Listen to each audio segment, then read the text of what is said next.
Chapter 9.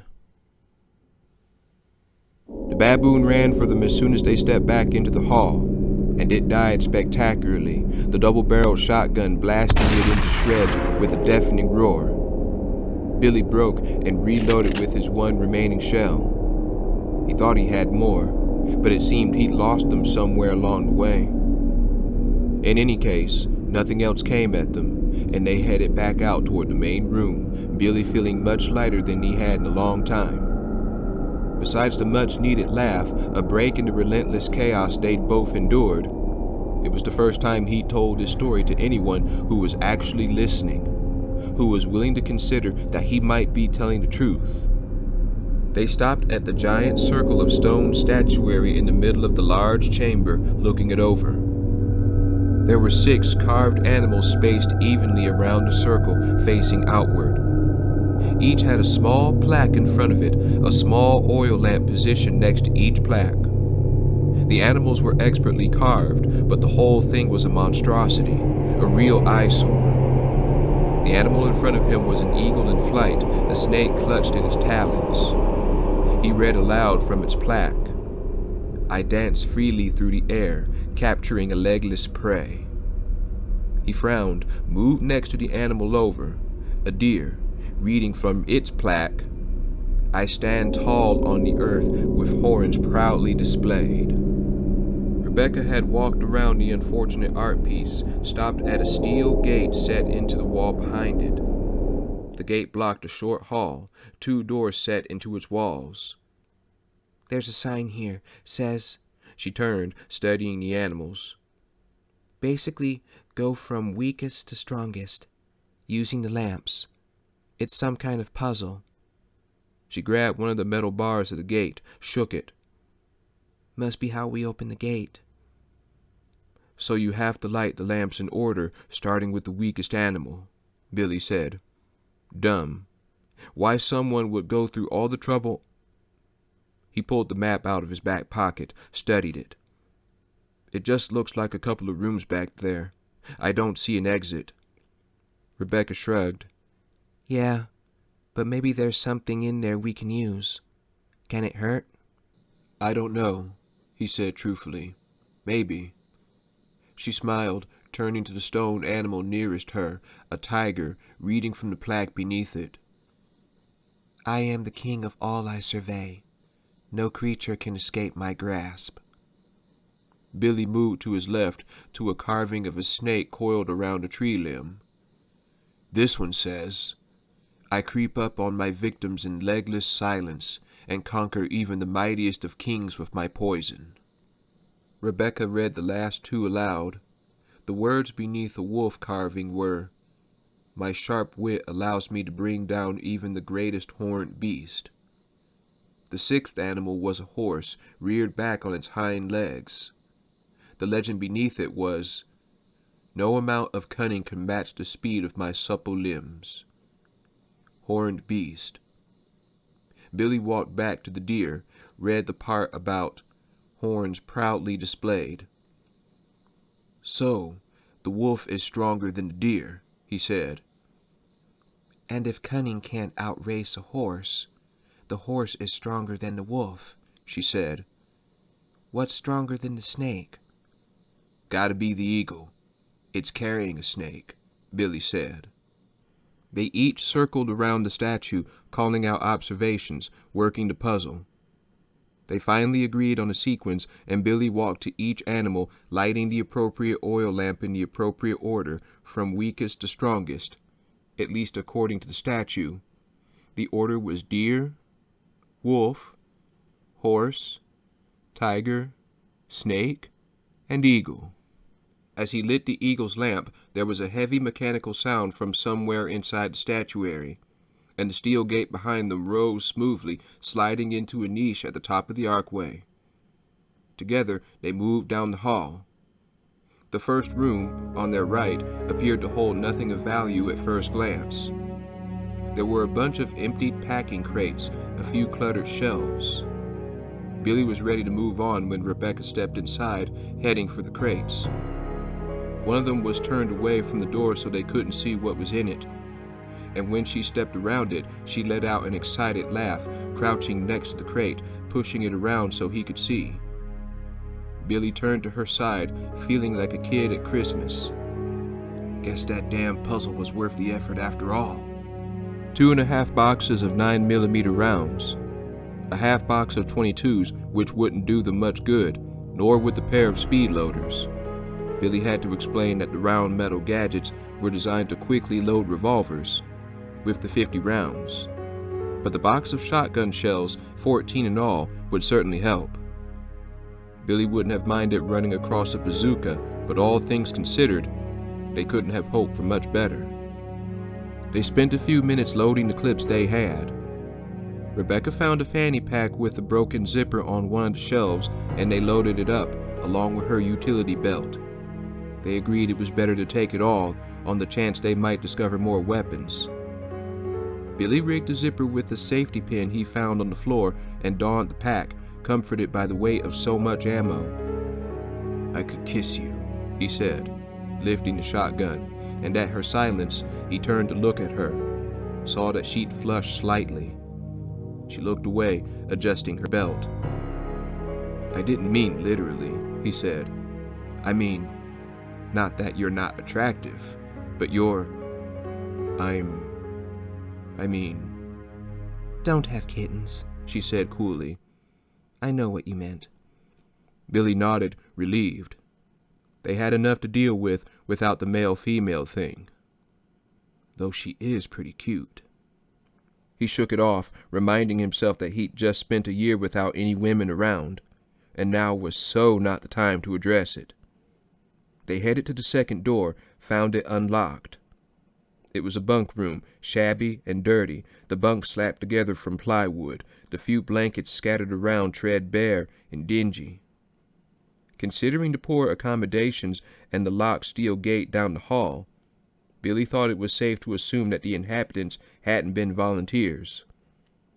Rebecca had told him what the diary had said about testing human subjects. The whole facility gave him the creeps. The sooner they could get out, the better. "Do we go down or up?" Rebecca asked as they moved back into the hall. "There's an observatory upstairs, right?" Billy asked. Rebecca nodded. "So let's go observe. Maybe we can signal for help or something." He realized that he'd just suggested they try and get rescued, but he didn't take it back, even understanding what it most likely meant for him. He knew that he'd rather die fighting for his life than be executed. But there was Rebecca to consider. She was a good person, honest and sincere, and he'd do what he could to get her out of this alive. They moved out, Billy wondering where his criminal nature had gotten off to, quickly deciding that he was better off without it. For the first time since that terrible day in the jungle village, he felt like himself again. He watched them stock up on ammunition, both impressed and disappointed by their fortitude. After another consultation with their maps, they started upstairs, presumably for the observatory. Although the children could hear their voices, they could not make out their words. He'd had the children search out the tablets that would be needed, had the tablets taken to the doors that led to the observatory. Unless Billy and Rebecca were entirely moronic, which they'd already proven they were not, they would figure out how to trigger the structure's rotation, leading them closer to their escape. From there, they would move on to the laboratory, hidden behind the chapel. He wondered what they would find there in Marcus's laboratories. More to steal, perhaps. He wanted them to uncover what they could about Umbrella's true nature, but he was not pleased to see them picking through the sad remnants of Marcus's brilliant career. He still thought of the laboratories as Marcus's, though Marcus had been gone for a decade. The entire complex had been shut down after the manager's disappearance, but recently Umbrella had reopened it all. The labs, the treatment plant, the training center. None had been fully functional when the virus had hit. They were being run by skeleton crews of maintenance men, watched over by a handful of middle management hopefuls nonetheless. The company had lost a number of loyal employees. Billy and Rebecca moved through the east rooms on the first floor and back out into the lobby, then headed to the second floor. They found the door that would take them to the third easily enough. Entering the stairwell with weapons drawn, their youthful faces determined and seemingly unafraid. He watched as they started up the stairs, emotionally torn. He wanted to see them succeed, and see them die. Was there a way to have both? They managed the Eliminator series easily, although the primates had been weakened by hunger and neglect. How would they fare against the hunters, or the proto-tyrant? What if they came to where he and the children waited and watched? What would they do? The young man frowned, unhappy with the thought. Sensitive to his moods, a number of the many slid up his legs across his chest, gathering in a kind of embrace. He pet them, reassured them by touch that all was well. If the two adventurers actually made it to the nest, still an unlikely premise, he would let them pass, of course, so that they might spread the story of Umbrella's sins. "Or perhaps I'll kill them," he said, shrugging. He would decide when, if it occurred. To say that he was indifferent to their fate was untrue, as he waited for the death of Umbrella to unfold. Watching Billy and Rebecca had become a pleasure, and he was most interested to see what would happen to them. But he would see them dead before he'd let them hurt the children again. They had reached the top of the stairs, were cautiously peering around the railing, searching for movement. The young man suddenly remembered the Centurion, hiding in the walls of the breeding pool, and wondered if it would come out to see who had invaded its territory. Billy and Rebecca had best hope not. If the Eliminators were but pawns in this game, the Centurion was one of his knights. The young man eagerly leaned in to watch. The trip up to the third floor had been uneventful, though they had to hurry through the dining room. The two zombies that roamed around the tables had been too slow to bother shooting, but she didn't feel particularly comfortable taking a leisurely stroll past the dying creatures either. Considering that Billy was 3 steps ahead of her, he obviously felt the same. Now, standing at the top of the stairs, Rebecca relaxed a little. The third floor, at least this part of it, was a single, giant room. No hidden corners to worry about. The doors to the observatory were over to their right. Straight across from them was the breeding pool, a recessed, empty pit that stretched most of the room's length. And to their left, a door that, according to the map, led to an outdoor patio. "What do you think they were breeding?" Billy asked, his voice low. Still, it echoed slightly in the vast room. "Don't know. Leeches, maybe," she said. She thought about that solitary figure they'd seen from the train, singing to the leeches, and suppressed a shudder. "So, observatory or patio?" Billy looked back and forth, then shrugged. "It seems safe. We could each take one door, just open and look though. No splitting up, okay?" Rebecca nodded. She definitely felt safer having a bigger supply of ammo, but that fall had knocked some caution into her. She wasn't nearly so gung-ho on separating. "I'll take the patio." They moved out, their footsteps echoing in the huge chamber. The door to the observatory was closer, only her steps rang out after a moment as she continued on to the south wall. "Hey," Billy called as she reached the door.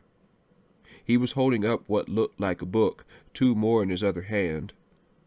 Rebecca squinted across the large room, saw that they were made of stone, that each was rounded on one end. "These were in front of the door." "What are they?" she said, her voice, though low, carried easily in still, cool air. "Decorative, maybe," he said. "Each one has a word etched on the front." He looked down at the tablets, shuffled through them. We got unity, discipline, and obedience." That recording they'd heard, Dr. Marcus's recitation of the company motto. They were the same 3 words. "Hang on to 'em," Rebecca said, They might be part of some puzzle, like the animals. My thoughts exactly, Billy said, and in a lower voice. Crazy-ass house. She turned back to the door, raising her handgun as she pushed at the handle. And it was locked. She sighed, her shoulders sagging, realizing how amped up she'd been for some kind of attack. Locked, she called out. Billy had opened the door to the observatory and was still looking inside. He turned back, holding the door open. This might be promising. I don't know what any of it does, but there's a shitload of equipment in here. Maybe a radio, too. A radio. She felt her hope surge. The word "come" was cut off by a sound of animal movement, a heavy rattle that reverberated through the room. She and Billy both stared at one another, the distance between them suddenly much greater than she'd previously thought. The sound came again. It was the sound of something hard, rapidly clattering against rock, like someone drumming steel fingers against a tabletop, and it was loud. Whatever it was big, and getting closer from the increasing sound. It was hard to tell where it was coming from. The echoes masked the direction. "The breeding pool!" Billy shouted, waving her over. "Come on!" She broke into a run, her heart hammering, afraid to look at the breeding pool, afraid not to. She sensed movement there, something dark and fluid, and ran faster, finally risking a glance as she passed it by. The sight of it drove conscious thought away. It was a centipede or a millipede, big enough to put those shepherd-sized spiders to shame. Yellow eyes seemed to glow from either side of a glossy black skull, long, reddish antennae twitching and quivering from the top of its head. Its long, sinuous body was low to the ground, plated and segmented, riding atop dozens of pointed red legs. It was easily 4 meters long, maybe longer, as big around as a barrel, and moving toward her, fast, its legs waving, rippling as it propelled itself across the empty pool.